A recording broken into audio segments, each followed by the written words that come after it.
केंद्र सरकार के 12 वर्ष पूर्ण होने के उपलक्ष्य में भारतीय जनता पार्टी द्वारा जानसठ ब्लॉक परिसर में जन कल्याण सेवा शिविर और संवाद कार्यक्रम का आयोजन किया गया। ये कार्यक्रम उत्साह, जन भागीदारी और संगठनात्मक मजबूती का प्रतीक बनकर सामने आया, जिसमें बड़ी संख्या में भाजपा पदाधिकारियों और कार्यकर्ताओं ने आम जन ने भी भाग लिया। रविवार को आयोजित कार्यक्रम का शुभारंभ मुख्य अतिथि वंदना वर्मा और भाजपा जिला अध्यक्ष सुधीर सैनी ने दीप प्रज्वलन और वंदे मातरम के उद्घोष के साथ किया। कार्यक्रम स्थल पर कार्यकर्ताओं ने अतिथियों का जोरदार स्वागत किया। पूरे आयोजन के दौरान उत्साहपूर्ण माहौल देखने को मिला और कार्यकर्ताओं में विशेष जोश नजर आया। अपने संबोधन में वक्ताओं ने कहा कि भारतीय जनता पार्टी केवल एक राजनीतिक संगठन नहीं, बल्कि सेवा, सुशासन और राष्ट्र निर्माण की भावना से कार्य करने वाला परिवार है। उन्होंने कहा कि प्रधानमंत्री नरेंद्र मोदी और मुख्यमंत्री योगी आदित्यनाथ के नेतृत्व में संचालित जन कल्याणकारी योजनाओं का लाभ समाज के हर वर्ग तक पहुंच रहा है। कार्यक्रम संयोजक और नगर पंचायत के पूर्व चेयरमैन प्रवेंद्र भड़ाना ने कार्यकर्ताओं से सरकार और जनता के बीच सेतु की भूमिका निभाने का आह्वान किया। उन्होंने कहा कि पात्र व्यक्तियों तक योजनाओं का लाभ पहुंचाना ही संगठन की प्राथमिकता है। वहीं मंडल अध्यक्ष योगी रोहित खत्री ने कहा कि जन कल्याण सेवा शिविर का उद्देश्य केवल योजनाओं का प्रचार प्रसार करना नहीं, बल्कि जरूरतमंद तक उनका लाभ पहुंचाना भी है। शिविर में स्वास्थ्य, शिक्षा, किसान कल्याण, महिला सशक्तिकरण, सामाजिक सुरक्षा और स्वरोजगार से जुड़ी विभिन्न योजनाओं की जानकारी दी गई। उपस्थित लोगों की समस्याओं और सुझावों को भी गंभीरता से सुना तथा उनके समाधान के लिए संबंधित स्तर पर कार्यवाही का आश्वासन दिया।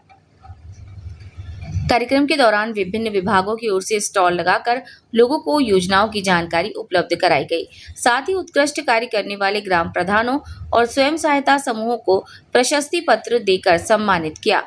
भाजपा जिला अध्यक्ष सहित कार्यकर्ताओं ने पर्यावरण संरक्षण का संदेश देते हुए पौधारोपण भी किया।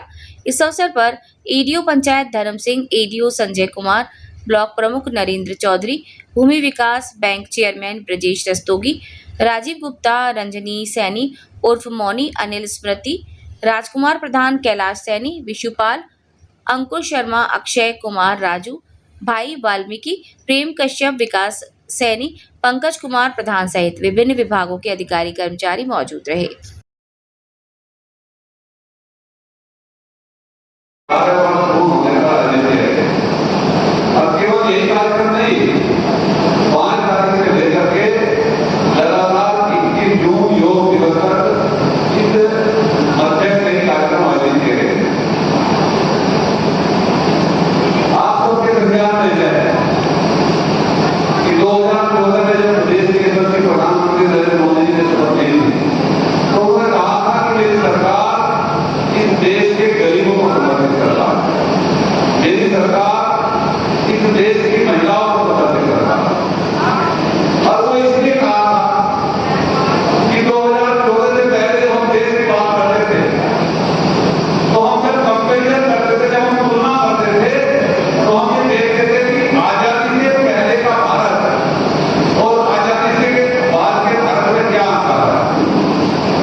जगह मिशन शक्ति के अंतर्गत कार्यक्रम भी हो रहे हैं, लेकिन विपक्षी पार्टियों की बेटियों पर तीखा प्रहार किया जा रहा है।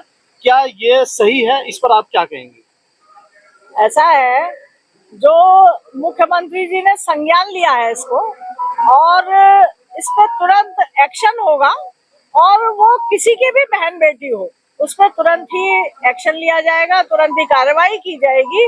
और हमारे योगी जी की तो कार्रवाई इतनी तुरंत है कि एक चौराहे पे एक बेटी को अगर छेड़ा भी जाता है, एक छोटी सी घटना है, छेड़ा भी जाता है तो अगले चौराहे पे उस बंदे को पकड़ लिया जाता है, और आगे से उसकी हिम्मत नहीं होती कि वो ऐसे काम दोबारा से करे। जी।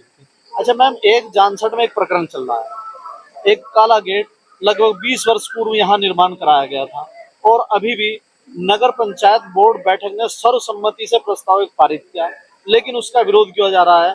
ऐसा काले गेट का आखिरकार विरोध क्यों, जबकि भगवान श्री राम की जो मूर्ति है वो भी काली है, शनि देव जो है वो भी काले हैं, फिर काले का विरोध क्यों? इस पर आप क्या कहेंगे?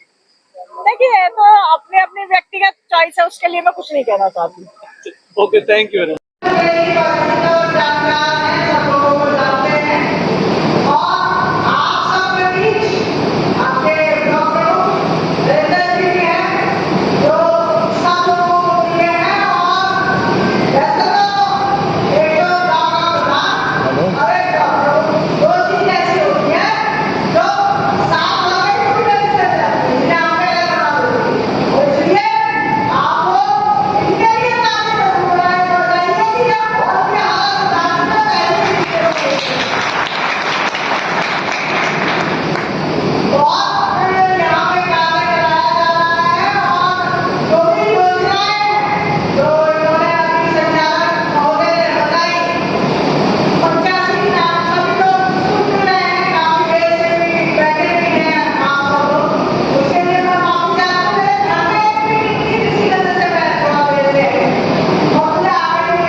में कार्यक्रम आयोजित है, क्या कार्यक्रम था और क्या उद्देश्य है इसका?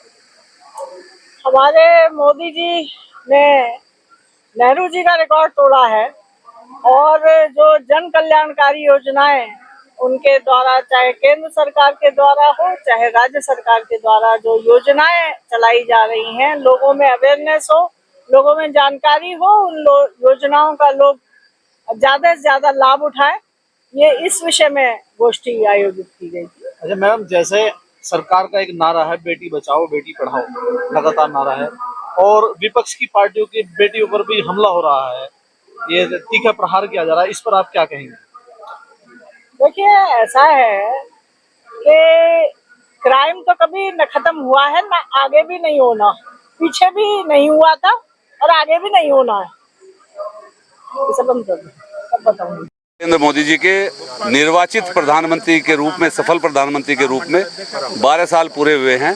देश के पहले ऐसे प्रधानमंत्री हैं जिन्होंने 4400 दिनों तक लगातार निर्वाचित प्रधानमंत्री के रूप में काम किया है, और एक मिथक को जिन्होंने बनाने का काम किया है। अगर पहले हम बात करते थे तो आज़ादी से पहले और आज़ादी से बाद के भारत की कंपैरिजन करते थे, लेकिन आज जब देश के अंदर चर्चा होती है तो 2014 से पहले और 2014 से बाद के भारत की होती है। तो निश्चित रूप से ऐसे सफल प्रधानमंत्री जिन्होंने देश को विश्व पटल पर एक सम्मानित स्थान दिलाने का काम किया है, जिन्होंने देश के अंदर विकास को एक नई राह दिखाने का काम किया है, ऐसे प्रधानमंत्री के 12 वर्ष पूर्ण होने पर विभिन्न प्रकार के कार्यक्रम जनता के बीच में लेकर के हम लोग आए हैं। उसी 5 तारीख से चाहे पर्यावरण विश्व दिवस के अवसर पर पौधारोपण का काम हो या अन्य हमारे जनसंपर्क के काम हो, तो इसी मध्य में हमारे प्रत्येक पूरे उत्तर प्रदेश के अंदर प्रत्येक ब्लॉक स्तर पर शिविर लगाए गए हैं, तो उसी के उद्घाटन के लिए आज यहाँ आए थे। 27 के बारे में क्या कहना चाहोगे? 27 निश्चित रूप से जिस प्रकार का काम प्रदेश के यशस्वी मुख्यमंत्री आदरणीय योगी आदित्यनाथ जी ने किया है, 2017 से पहले जिस प्रकार की स्थिति प्रदेश की थी, जिस प्रकार की कानून व्यवस्था थी, उन सारी कानून व्यवस्था को सुधार करके पूरे प्रदेश के व्यक्तियों को एक मैं समझता हूं कि सुरक्षित करने का काम किया है, विकास पर उत्तर प्रदेश को ले जाने का काम किया है। पूरे प्रदेश की जनता भारतीय जनता पार्टी के साथ है, और 2027 में जनपद मुजफ्फरनगर 6 की 6 सीट भारतीय जनता पार्टी जीतेगी। महंगाई को देखकर क्या कहना चाहेंगे? निश्चित रूप से महंगाई की अगर हम बात करते हैं तो ये अंतर्राष्ट्रीय विषय है, और अगर किसी पूरे विश्व के अंदर सबसे ज्यादा किसी ने महंगाई को कंट्रोल करने का काम किया है तो भारत देश है, और देश के यशस्वी प्रधानमंत्री आदरणीय नरेंद्र मोदी।